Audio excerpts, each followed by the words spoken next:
Reed Richards has always been presented as a thinker, an innovator, a philosopher, and a hero that wants to push humanity forwards towards a brighter future. But what if this was all comic book propaganda?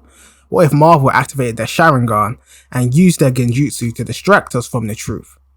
To me at least, Reed Richards is an asshole. I've been reading comics most of my life, and after reading and witnessing so many storylines involving the Fantastic Four, I've come to the realization that Reed doesn't actually want the world to change. I don't even think that he cares about the state of the world. He will show up if there is a world-ending threat in order to stop it, but in reality, the only thing that Reed cares about is his lab and whatever project he's currently working on. I can't say any of that without evidence, so to start our analysis of Reed off, let's take a look at his intelligence. These are all of the smartest minds within Marvel Comics right now. Quite a lot of people, isn't it?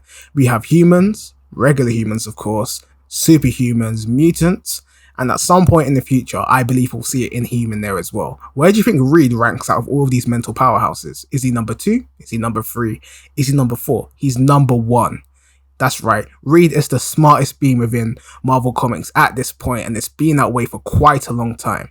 Now, Marvel, of course, has checks and balances where he isn't the best at everything. For example, Iron Man is an engineer, he's classed as a builder, he has the ability to build you whatever you need. But in Jonathan Hickman's Avengers and New Avengers run, he built a Dyson sphere around the sun in order to power whatever device he was building at the time. Bruce Banner is the world leader in gamma radiation, and for Hank Pym, he's the world leader in biochemistry and his so important Pym particles. And surprisingly enough, Hank McCoy is the leader in genetics. But unlike all of these individuals who specialize in one thing, Reed can be described as an omnidisciplinary scientist. Now you're probably wondering what that word means. Reed is so smart that he's seen as a genius in every branch of science that exists, including the ones that he's invented himself.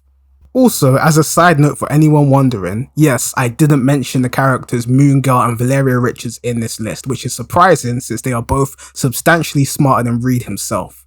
My reason being, and my justification for not doing that, is because of the fact they're both children. Wait, this is not me being ageist. I'm not saying that they can't do anything or that they're useless.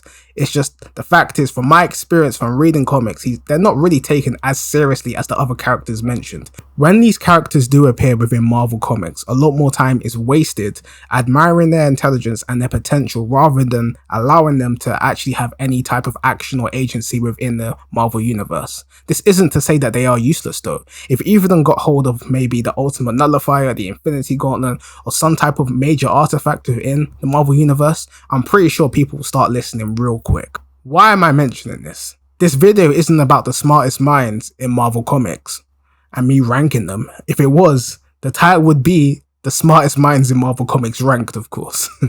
The reason why I'm mentioning this, because if Reed is the smartest being in Marvel Comics, then why isn't he doing more? Reed is smart enough to clone Thor.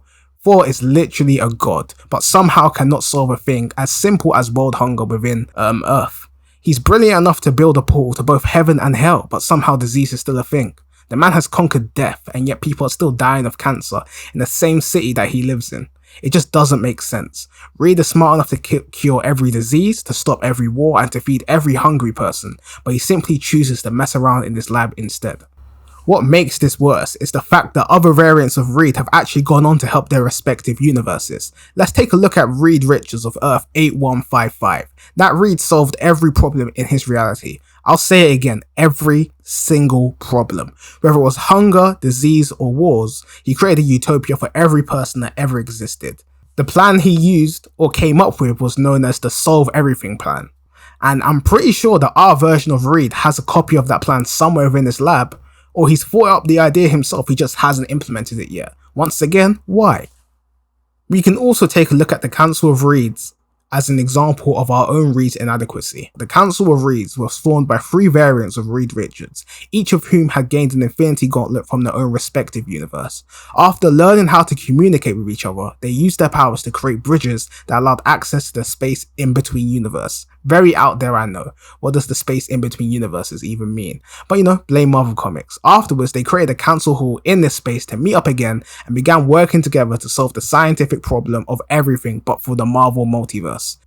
Any problem that mankind or sentient life faced, the Reeds would work to solve it. I mean, we were just talking about Reed Richards not living up to his full potential. One of these variants went and converted hundreds of uninhabited barren planets into massive farms that were used to feed the hungry in whatever universe or area he saw fit.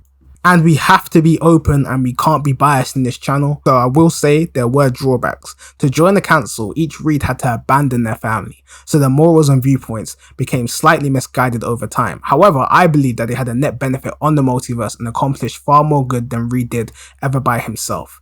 Now, I'm not saying that Reed should abandon his family in order to pursue this altruistic goal, but it's just the idea that once again, he's not living up to his potential.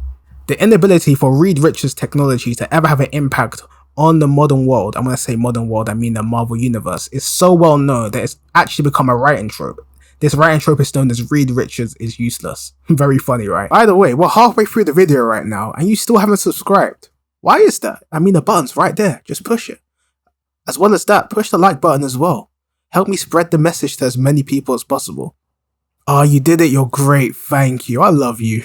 Let's get back to the video. Due to Reed's intelligence, he also has a nasty habit of believing he's morally correct by making other people's decisions for them. He has no problems in telling you how to live your life because he's 20 to 100 times smarter than you, which may be right, but the person on the other end does not agree with him a lot of the time. And there's no better example of this than the Illuminati. Now, if you're just from the MCU, like if you're an MCU fan watching this video, you've probably already seen the Illuminati in Doctor Strange 2. But that was not their real form. The Illuminati are not an alternate version of the Avengers. They are a group, at least within Marvel Comics of course, they are a group of the world's most powerful individuals, Reed Richards, Stark, Black Bolt, Namor, Xavier and Doctor Strange of course, who decide that they're going to protect the world by making the decisions for them, which actually translates to them manipulating events from behind the shadows, behind the scenes, and taking away the agency of the everyday Marvel man and woman. And although this has most likely worked on some occasions, when the Illuminati miss, they miss big, and their mistakes have consequences for every single person involved. And when I say every single person, it usually ends up being the entire Earth, or worst case scenario, the entire universe. Case in point, World War Hulk. The Illuminati at some point in the past decided that the Hulk was too dangerous to be left alone and decided that he should no longer be able to stay on Earth. Which would be fair if you looked at it from the perspective of the Hulk really just goes around smashing things, destroying buildings, threatening the livelihoods and the safety of innocent civilians, but then you need to look at it from the other side. 9 times out of 10, the Hulk isn't the aggressor. He gets provoked, attacked by some random entity, and he's forced to defend himself. Think about it, viewer. Have you ever witnessed a Hulk story where he's the aggressor? He's the one starting a pandemonium? The answer is no. Typically, Hulk is on the defensive, whether it's from his many enemies, the military, or in worst case scenario, his friends, as we've seen in Immortal Hulk, if you've been reading that, or have read that. So, they lure Hulk into space by telling him, oh, there's this threat only you can deal with, please get on this spaceship and save us, only to reveal that it was a trap and their real intentions were to shoot him into space so he could be exiled to an uninhabited planet to die alone. Now that's a cruel enough fate to drive anyone mad, but not only does the Hulk not land there, he ends up in a war-torn planet known as Sakaar, and after experiencing an unbelievable amount of trauma, he returns to Earth and proceeds to lay waste to the entirety of the superhero community and a large part of New York and North America. We could also talk about the infamous Civil War storyline, when Reed decides to build a superhero internment camps for supes who refuse to play ball and become government registered entities. And when I say internment camps, that is me being nice. The place looked like a torture site. I believe to improve on the issues that I've mentioned, Marvel needs to find a better balance in comparison to the one they have now. DC does this really well, and this was showcased in the crossover miniseries Justice League of America and / Avengers in 2003. In this series, DC and Marvel superheroes were transported to each other's Earths, and the Marvel superheroes were shocked by what they saw. The geniuses in DC had actually used their minds to help elevate the common man. The world was much less grim, more futuristic, more clean, just better all around in comparisons to Marvel's jaded reality. If you take anything away from this video, take this message. The next time you see Reed Richards, whether it's on Marvel, well, when I say on Marvel, in a Marvel comic, whether he's in a Marvel TV series, or most likely he's in a Marvel movie, and he has this Fantastic Four movie, and he's doing all of these amazing things, I want you to tilt your head sideways, remember this video, and just think back and realize, this man isn't the best. He does have some downsides. We need to balance out our opinions on superheroes and just not have like rabid consumerism and worship. That's all I feel. Thank you for watching.